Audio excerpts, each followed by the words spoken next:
So let's get started on some of the science then. And the first strand that we're going to look at over the next few days is glucose and blood sugars and insulin and the importance of this on weight management and health.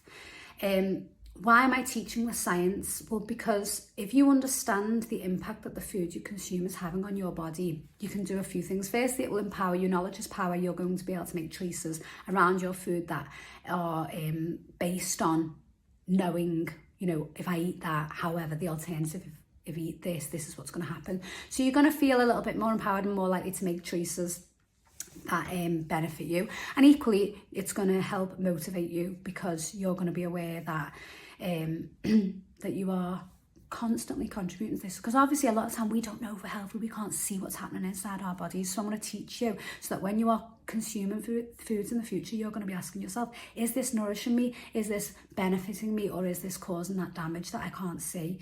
That isn't just about weight gain, it's about other factors too. We are going to be discussing some quite complex science, and I don't want to overwhelm you, so I'm going to be putting it in very simple terms. If anyone amongst us is a scientist and you're thinking that's so oversimplified, it's for the purpose of the majority, in terms of I just want you to be able to understand what is happening on the most basic of levels so that you can turn knowledge into action. So let's get started. Let's start with what is glucose. Glucose is a sugar, okay? It is the main energy source for all the cells in our body. So within our cells, we've got something called mitochondria. And mitochondria is essentially, imagine you've got a steam train. It's like the furnace in the train, okay? You add coal to the furnace, it burns, it creates the steam, it creates the power to move the train. The mitochondria in our cells does that. So when we need energy, glucose comes along and the mitochondria can utilize that glucose and turn it into essentially like electricity, energy for the body. That's what glucose does in our body. Where do we get glucose from? Glucose is an amazing substance which is created in plants, okay? And it is created from carbon dioxide in the air and water from the ground. And those two things create matter, they create glucose, which is unbelievable, through a process called photosynthesis, which you may remember from school. But essentially all you need to know is glucose is found in plants. And these plants then use glucose to produce other substances. So starch, which is essentially lots of glucose molecules holding hands, okay? Fibre, which is another form of kind of branched glucose, okay? Very hard for the body to, the body can't break fibre down. And fructose. So fructose is kind of like usually the fruit, sweeter tasting. And we are going to learn a lot about fructose going forward, fructose, however you pronounce it, because that has a huge impact on us too. And if we combine fructose and glucose, we get sucrose, and sucrose is essentially table sugar, and that is what is in everything that we are consuming that is remotely processed, and that is the very, very sweet substance that we are all quite addicted to.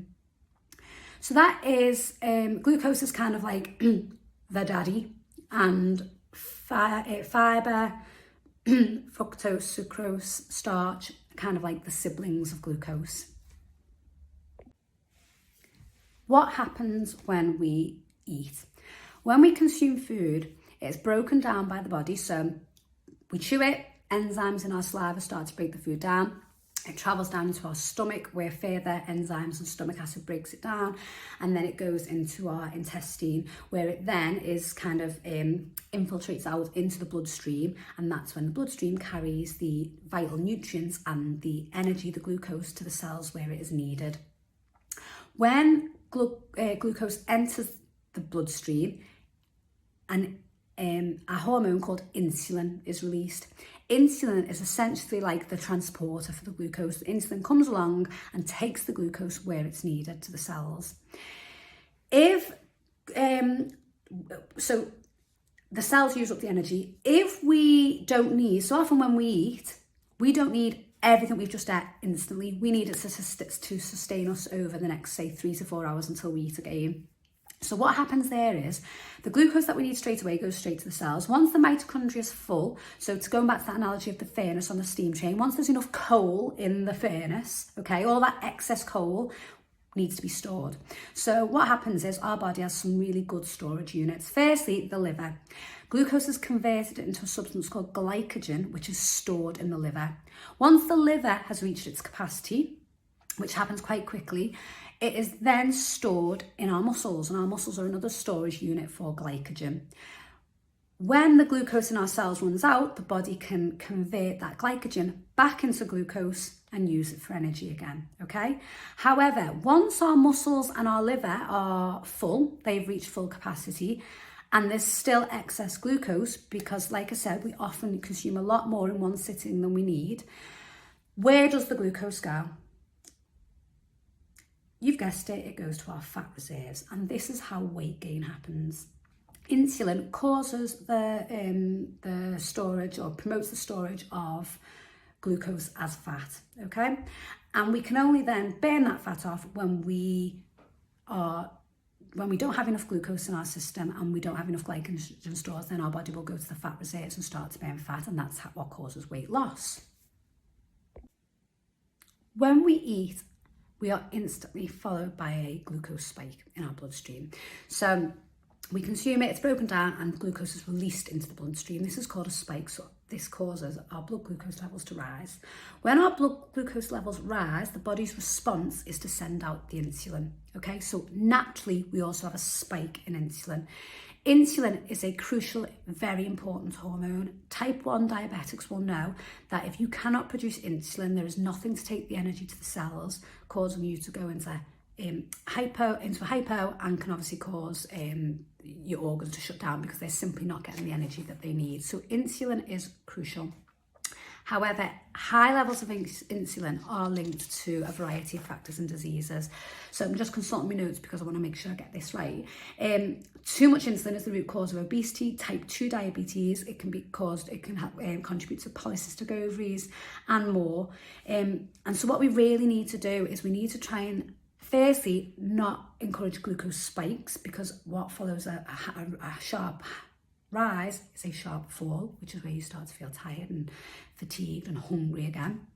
But equally, we want to reduce the amount of insulin in our blood as well.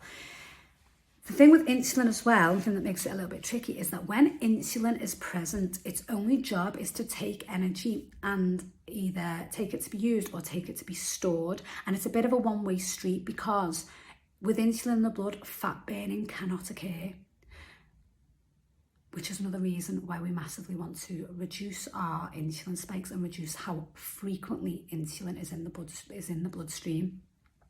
So what do we do with that information? There are a number of ways that we can manipulate those rise and falls, and that we can essentially try to flatten that curve. So what we don't want is for those extreme variations in our blood glucose levels. We want a continued, almost plateau, sustained release of energy that isn't causing huge spikes and troughs.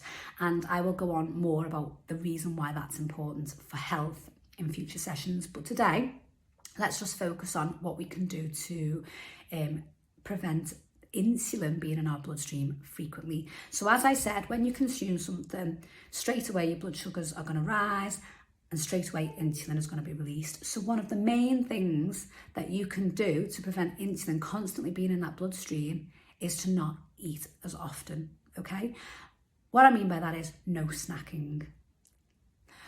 If you are hungry, you consume a meal, eat a meal, right? It is important that you eat enough in that meal to sustain you until the next meal, ideally in about 4 hours' time. If you don't, you're going to be forced to snack. And when you snack, you're going to cause that release of insulin, okay? Remember what I said, if insulin is present, fat burning cannot occur. So if your goal is weight loss, then you are massively shooting yourself in the foot. And remember, when you consume something, it's not just about solid items of food, it's also drinks. So if you are having fizzy drinks, if you're having a glass of Prosecco, if you are having, anything with calories in it, essentially. Again, there are certain foods that don't have glucose or as much carbohydrates in them, which is another factor that we're going to discuss later in the week. But for now, just the main goal of today, or the main goal that you're going to start to incorporate into your tiny habits, is no snacking. So Every time you eat enough to sustain you until the next meal, and aim to only eat 3 meals a day maximum. If you really must have that sweet thing or that chocolate thing or whatever, consume it with your meal, okay? So have your main followed by your dessert. Do not wait an hour or so and then have a dessert, because then you are causing the fluctuations that we do not want. So quick summary, we eat, it's broken down, it enters the bloodstream as glucose or fructose, but we're focusing on glucose today. The glucose is used to power cells. The cells take what they need. Any excess is stored either in the liver or the muscles or as fat. Insulin helps that storage process. If insulin is present, fat burning cannot occur. The goal is to not allow insulin to be present too frequently, because that is constantly going to block that fat burning process and instead just encourage weight gain. So today's aim, or your micro goal for today or for the week, or your long-term goal even, is to start to reduce the number of times you eat in a day, ideally to no more than 3 occasions. We will go on to talk about how different types of calorie, protein, fat, fibre impact the glucose levels. We will also look at how fructose impacts it. We're going to look at other strategies going forward, but that is fundamentally what it comes down to. Very simplified, but trust me, this is crucial science to being a healthy weight.